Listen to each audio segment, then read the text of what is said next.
नमस्कार, मैं ममता पंकज। आप देख रहे हैं राजसत्ता एक्सप्रेस और राजसत्ता एक्सप्रेस के पॉलिटिकल मैटर में बात करने जा रहे हैं बकविल से जुड़ी एक बड़ी खबर के बारे में। बकविल पर मच सकता है बवाल, तो जाने कौन से दल इसका समर्थन कर रहे हैं और कौन से दल इसके विरोध में खड़े हुए हैं और उनके विरोध की पूरी राजनीति क्या है, आज हम आपको इस वीडियो में अपडेट कर रहे हैं। तो सरकार संसद के बजट सत्र के दूसरे चरण में वक्फ संशोधन बिल जो है वो लाने की तैयारी में और ये बिल 2 अप्रैल को लोकसभा में पेश किया जा सकता है। पहले 8 अगस्त 2024 को संसदीय कार्य अल्पसंख्यक कल्याण मंत्री किरण रिजिजू ने जो है ये बिल लोकसभा में पेश किया था, लेकिन विपक्ष के हंगामे के कारण इसे संयुक्त संसदीय समिति यानी कि जेपीसी के पास भेज दिया गया था। जेपीसी की अध्यक्षता जगदम्बिका पाल ने जो है वो की थी। समिति की रिपोर्ट के बाद संशोधित बिल को कैबिनेट ने जो है पहले से मंजूरी दे दी है और यदि सरकार इसे जो है संसद में पेश करती है तो क्या इसे पास करना जो है वो आसान होगा? क्या इससे पहले जो है, क्योंकि ये जेपीसी की समीक्षा से गुजर चुका है। अब इन सारी चीजों को लेकर सबसे बड़ा सवाल है कि सरकार के पास जो है वो कितने वोट है, यानी कि अगर इस बिल को संसद में जो पेश किया जाता है तो सरकार के पक्ष में कितने वोट पड़ सकते हैं और सरकार के विपक्ष में कितने वोट जो है पड़ सकते हैं। तो लोकसभा की बात करें तो इस समय कुल 542 सदस्य हैं और इसमें से बीजेपी के 240 सांसद हैं और जिनमें से जो है ये सबसे बड़ी पार्टी जो है वो लोकसभा में है। बीजेपी के नेतृत्व वाला राष्ट्रीय जनतांत्रिक गठबंधन यानी कि एनडीए कुल 293 सांसदों के साथ जो है बहुमत में है और ये संख्या 272 के जरूरी आंकड़े से जो ज्यादा है, जो किसी भी बिल को पास कराने के लिए जरूरी होता है। वहीं पर अगर विपक्ष की बात करें तो कांग्रेस के 99 सांसद हैं। इंडिया ब्लॉक में शामिल सभी दलों का जो है वो जितने सांसद हैं उनको मिलाकर कुल संख्या 233 तक जो है पहुंचती है, जो बहुमत से कम है। और इसके अलावा आजाद समाज पार्टी के एडवोकेट चंद्रशेखर और शिरोमणि अकाली दल की हरसिमरत कौर बादल जैसे कुछ पार्टियां हैं जो ना तो एनडीए के पक्ष में है और ना ही जो है इंडिया ब्लॉक के साथ खड़ी हुई हैं। कुछ निर्दलीय सांसद भी हैं जो किसी भी गठबंधन के साथ जो है वो खुलकर नहीं है। राज्यसभा की बात करें तो इस समय कुल 236 सदस्य हैं और इसमें बीजेपी के 98 जो है वो सांसद हैं। अगर गठबंधनों की बात करें तो एनडीए के पास करीब 115 जो है सांसद हैं और इसके अलावा 6 मनोनीत जो है वो सदस्य भी हैं जो आमतौर पर सरकार के पक्ष में ही वोट करते हैं। तो इन्हें जोड़कर एनडीए की संख्या 121 तक पहुंचती है, जो किसी भी विधेयक को पारित करने के लिए जरूरी 119 के आंकड़े से जो है ज्यादा है। वहीं पर अगर विपक्ष की बात करें तो कांग्रेस के 27 जो है वो सांसद हैं और इंडिया ब्लॉक और अन्य दलों के 58 जो है वो सदस्य हैं, यानी विपक्ष के कुल 85 जो है सांसद हैं और इसके अलावा वाईएसआर कांग्रेस के 9 और बीजेडी के जो है वो 7 और एआईडीएमके के जो है वो 4 सदस्य राज्यसभा में हैं। तो कुल बात करें कि कुछ छोटे दल भी हैं और निर्दलीय जो दल है उनके मिलाकर 3 सदस्य हैं, जो ना तो सत्ताधारी एनडीए में से हैं और ना ही विपक्ष इंडिया ब्लॉक के में जो है वो शामिल है, यानी कि वो ना तो पक्ष में खड़े हुए हैं ना ही विपक्ष में खड़े हुए हैं। तो आखिर क्यों सरकार को करना पड़ रहा है इस विरोध का सामना? तो सरकार का कहना है कि वक्फ संशोधित बिल को जो है वो वक्फ संपत्तियों से जुड़े विवादों को सुलझाने का जो है अधिकार मिल जाएगा अगर ये पास हो जाता है तो।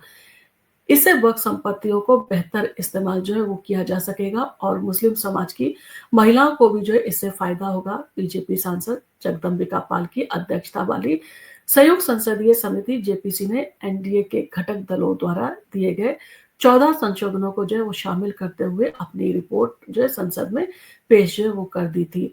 हालांकि जेपीसी के विपक्ष में प्रस्तावित 44 संशोधनों को जो है वो खारिज कर दिया गया था। इसी वजह से विपक्ष इस बिल का जो है विरोध कर रहा है और इसे जो है विवादित मान रहा है। कहीं ना कहीं उसका मानना था कि जो 44 संशोधन जो उनके द्वारा दिए गए थे उनको भी पास किया जाना चाहिए था, क्योंकि उनके जो है संशोधन पास नहीं किए गए, जिसके कारण जो है वो इसके बिल के जो है विपक्ष में खड़े हुए हैं। वक्फ बिल की मुख्य आपत्तियां क्या है इसके बारे में बात करें तो हाई कोर्ट में अपील का अधिकार मिल जाएगा अगर ये बिल पास हो जाता है। तो अब वक्फ संपत्तियों से जुड़े किसी विवादित मामले को जो है हाई कोर्ट में उसकी अपील की जा सकती है, जबकि पहले वक्फ ट्रिब्यूनल का जो है फैसला ही अंतिम फैसला माना जाता था, यानी कि हाई कोर्ट में जो है अपील का अधिकार नहीं था और जो वक्फ ट्रिब्यूनल जो है वो तय कर देता था वो फाइनल माना जाता था। इसके साथ दान किए बिना जो है संपत्ति पर जो है वो दावा नहीं किया जा सकेगा। पहले जो है जो भी संपत्ति होती थी, अगर वक्फ बोर्ड उसको अपनी संपत्ति बोल देता था, वक्फ बोर्ड की संपत्ति मानी जाती थी। अब वक़्फ़ जो है बिना दान मिले किसी संपत्ति को अपना जो है वो उसके ऊपर दावा नहीं कर सकता है। पहले अगर वक़्फ़ बोर्ड किसी संपत्ति पर दावा करता था तो ये जो है वक़्फ़ बोर्ड की संपत्ति मान ली जाती थी। इन सारी चीज़ों के साथ महिला और अन्य धर्मों के सदस्य भी जो है वक्फ बोर्ड में शामिल किए जाएँगे। तो अब वक्फ बोर्ड में एक महिला और एक अन्य धर्म का सदस्य अनिवार्य होगा और पहले बोर्ड में जो है महिला या किसी अन्य धर्म के सदस्य जो है वो नहीं होते थे। यानी कि ये एक बड़ा जो है परिवर्तन इसके अंदर किया गया है। इसके साथ ही साथ कलेक्टर को भी जो है अधिकार मिल जाएगा। अब कलेक्टर वक्फ संपत्ति का सर्वे कर सकेगा और ये तय करने का जो है उसको अधिकार होगा कि कोई संपत्ति वक़्फ़ की है या नहीं। पहले वक़्फ़ बोर्ड जो चीज़ डिक्लेयर कर देता उसको मानना पड़ता था। यानी कि ये जो कुछ जो है वो कहा जा सकता है बड़े बदलाव होंगे अगर वक़्फ़ संपत्ति जो बिल है उसके अंदर जो है वो संशोधन कर दिया जाएगा। तो कहीं न कहीं बाकी पार्टियों का भी कहना है और इन सारी चीज़ों के चलते जो भारतीय जनता पार्टी है उसका भी कहना है कि जो मुस्लिम समाज जो है, जो बिना समझे अगर इसका विरोध कर रहा है, तो उन्हें पहले इस बिल को जो है पूरी तरह से समझना चाहिए। क्योंकि ये बिल जो है वो मुस्लिमों के कल्याण के लिए और महिलाओं के कल्याण के लिए ही जो है उसमें संशोधन किए जा रहे हैं, ताकि वक़्फ़ की जो संपत्तियाँ पड़ी हैं, जो अभी किसी के काम नहीं आ रही हैं, उनके ऊपर जो है सही तरीके से जो है उनका इस्तेमाल किया जा सके। जो गरीबों के लिए जो है काफ़ी जो है वो कहा जा सकता है कि सुविधाजनक होगा, उनको काफ़ी सुविधाएँ मिल जाएँगी उसके कारण। और बहुत सारी ऐसी जो लोग हैं जिनके जीवन जो है आसान हो जाएँगे क्योंकि अभी तक बहुत सारी वक़्फ़ की संपत्तियाँ हैं जो ऐसी ही पड़ी हुई है, यानी कि बहुत सारे वक़्फ़ के ऑफ़िस भी हैं, जहाँ पर जो है इलेक्ट्रिसिटी बिल नहीं दिया गया है, जिसके कारण जो है बिजली भी कटी हुई है, बाकी सुविधाएँ भी नहीं हैं। तो इन सारी चीज़ों के चलते जब सारी चीज़ें सुचारू रूप से चलेंगी तो वक़्फ़ बोर्ड के जो ऑफ़िस हैं वो भी जो है सही तरीके से चल पाएँगे, वहाँ पर सही तरीके से जो है उनके जो भी खर्चे हैं वो निकल पाएँगे ताकि वक़्फ़ बोर्ड जो है आसानी से और सुविधाजनक तरीकों से जो है वो काम कर सके और जो बेहतरी के लिए जो है यानी कि गरीबों के और महिलाओं की बेहतरी के लिए जो है इस बोर्ड को बनाया गया था, ये अपने उस मकसद को जो है पाने में सफल हो पाए। आपका इन सारी चीज़ों को लेकर क्या कहना है? क्या आपको लगता है कि विरोध जो किया जा रहा है, वो बिना बिल्कुल जो है समझे किया जा रहा है? कुछ लोग जो है इन सारी चीज़ों को लेकर जो है मुस्लिम समुदाय को भड़का रहे हैं, जिसके कारण जो है इस बिल का विरोध किया जा रहा है। अब आपका इन सारी चीज़ों को लेकर जो भी कमेंट हो, आप हमें कमेंट करके ज़रूर बताएँ और आपको अगर हमारा वीडियो पसंद आया हो तो आप इसको लाइक कीजिए, शेयर कीजिए।